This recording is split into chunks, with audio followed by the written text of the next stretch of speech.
आपको एक ऐसी बात बताने जा रही हूँ जो कि 99 लोग यही बात सोचते हैं। मैं ज्योति विश्वकर्मा जेएमबी संस्कृति में आप सभी लोग का तहे दिल से स्वागत करती हूँ।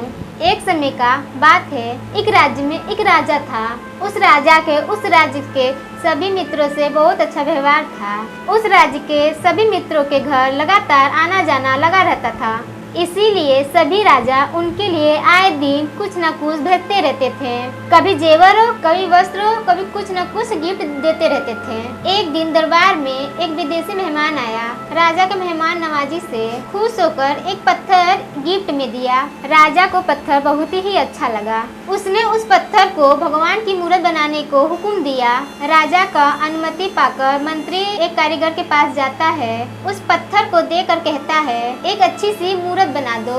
ये काम 10 दिन के अंदर हो जाना चाहिए। उसके बदले में तुम जो चीज चाहो वो तुमको मिलेगा और साथ में ही सोने के 100 मोहरे दिए जाएंगे। यह सुनकर कारीगर बहुत खुश हो जाता है। उसने अपने सभी वस्तुओं को लेकर काम शुरू कर देता है। अब वो उस पत्थर को टुकड़ों में तोड़ने लगता है, जिससे एक अच्छी सी मूर्त बना सके। कई बार उस पत्थर पे चोट मारने के बाद वो पत्थर नहीं टूटता है। उसने उस पत्थर पे 100 बार लगातार चोट मारने पर भी वो पत्थर नहीं टूटा।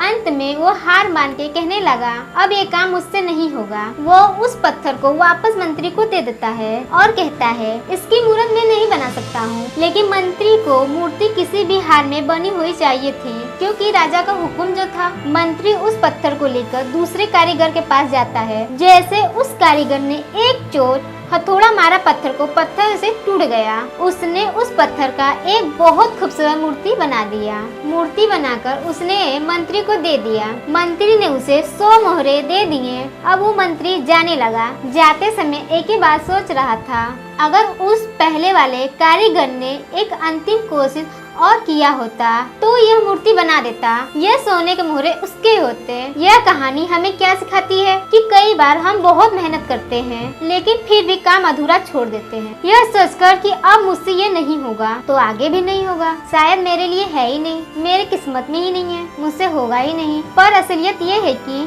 आपको एक बार और कोशिश करने की जरूरत है, थोड़ी सी मेहनत करने की और जरूरत है, थोड़ा सा परेशान होने की और जरूरत है। शायद आप जिस पल ये काम छोड़ रहे हैं वह काम शायद अगले पल आपसे हो जाता, पर हम उसे छोड़ देते हैं, अपने सपनों को छोड़ देते हैं, अपनी जीत को छोड़ देते हैं। जरा सोचिए इस कहानी से हमें क्या सीख मिला।